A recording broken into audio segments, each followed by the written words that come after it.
Second world war होने के पहले हिटलर को मार डालो, सेकेंड वर्ल्ड वॉर शुरू होने के पहले स्टालिन का कत्ल कर दो, मार्शल ज़ुकोव को मार डालो, पैटन को, आइजनहावर को खत्म कर दो।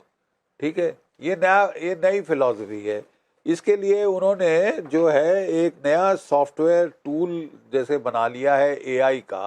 वो करते क्या है कि इलेक्ट्रॉनिक स्नूपिंग, जो monitoring of cell phones, human intelligence, ठीक है, और साइबर वॉरफेयर, जिसके तहत आप जो सड़कों पे जो वीडियो कैमरास लगे होते हैं ट्रैफिक मॉनिटर करने के लिए, उनमें हैक करके डेटा निकाल लो, जिसे आपको पता चल जाए कि जो सीनियर कमांडर है कब जा रहा है, कहाँ जा रहा है, किधर जा रहा है जी।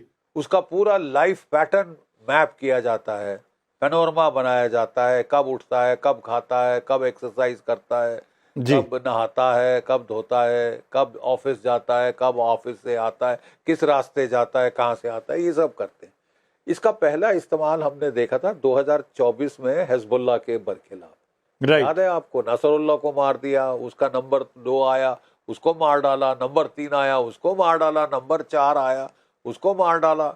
यहाँ तक कि ये सोचा जा रहा क्या जहाँ कि कोई बनना नहीं चाहता था, उसकी जगह नहीं लेना चाहता था, उनके जो पेजर लगा के उसमें बॉम्ब लगा के वो फोड़ दिए, कितने सारे मीडियम टायर कमांडर्स मार डाले जी, राइट। और उस वक्त सोचा जा रहा था कि ये शायद इंटेलिजेंस पेनिट्रेशन बहुत अच्छी कर ली है, लेकिन फिर पता चला कि साहब ये तो नया डिजाइन है, वॉरफेयर का पैटर्न ही चेंज कर दिया है। यही चीज फिर उन्होंने ईरान के बरखिलाफ करी पिछले साल जून में, जब 12 दिन की लड़ाई हुई, राइट। ओपनिंग स्ट्राइक में कितने सारे कमांडर मार डाले उनके, ठीक है। और फिर ये हमने वेनेजुला मादुरो के खिलाफ देखी।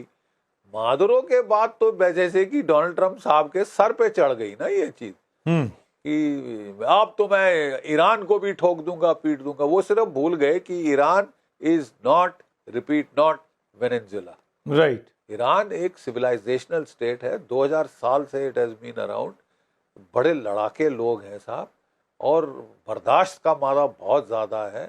8 साल लड़ गए थे सद्दाम हुसैन से, उसने केमिकल वॉरफेयर के वेपन्स इनके इस्तेमाल इनके बरखिलाफ इस्तेमाल किए थे, तब भी इन्होंने उफ नहीं करी साहब, मिलियन कैजुअल्टीज ले ली, लेकिन हरा के छोड़ा सद्दाम हुसैन को भी जी, ठीक है। तो ये सोच लेना कि मैं फूंक मारूंगा और ये ढह जाएगा like a house of cards, ये आई थिंक ये सब्जेक्टिविटी लेवल्स बहुत हाई होते जा रहे हैं, और इसके चलते इनको धोखा हुआ है।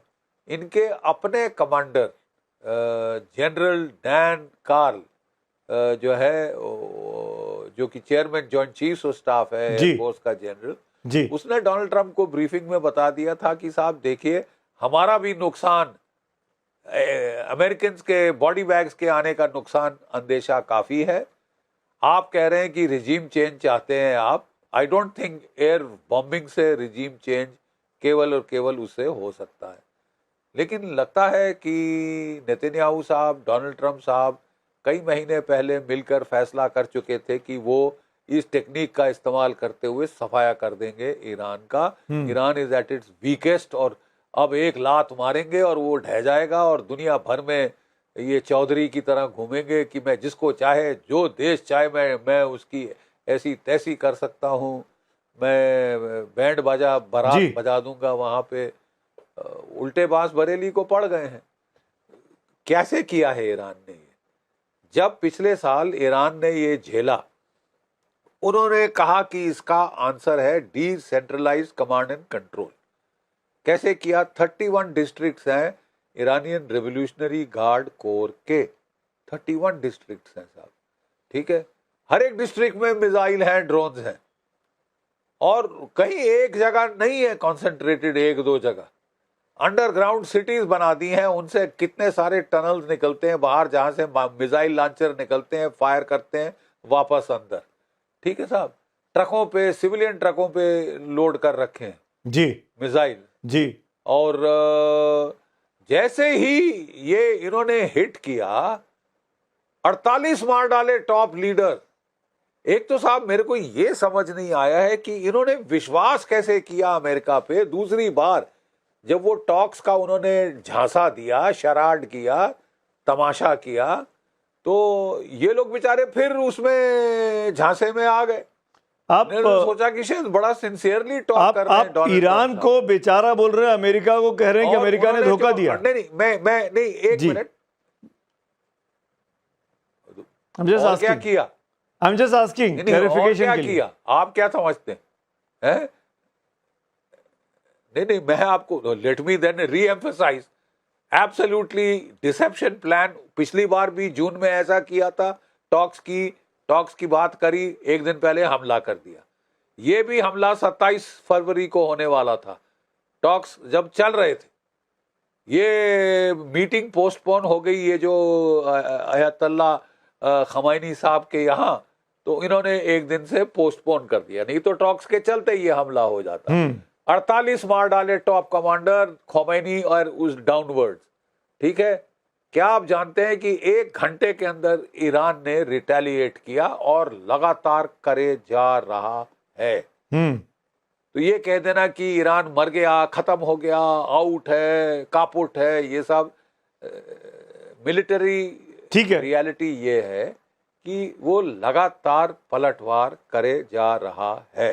जनरल बख्शी, मेरा सवाल भी यही है, अगर अमेरिका ने बातचीत का फार्स क्रिएट किया और धोखा दिया एंड मौके पे, तो भारत ऑफिशियली इस वक्त जो हमारी डिप्लोमेटिक पोजीशन है, हम खड़े हुए हैं इजराइल के साथ, हम खड़े हुए हैं अमेरिका के साथ, इस पर आपकी टिप्पणी क्या है?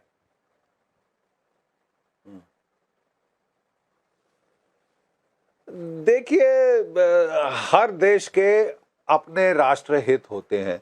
जहां तक अमेरिका के साथ खड़ा होना है, तो मुझे तो समझ नहीं आया कि इससे ज्यादा शत्रु बोध क्या हो सकता था आपको।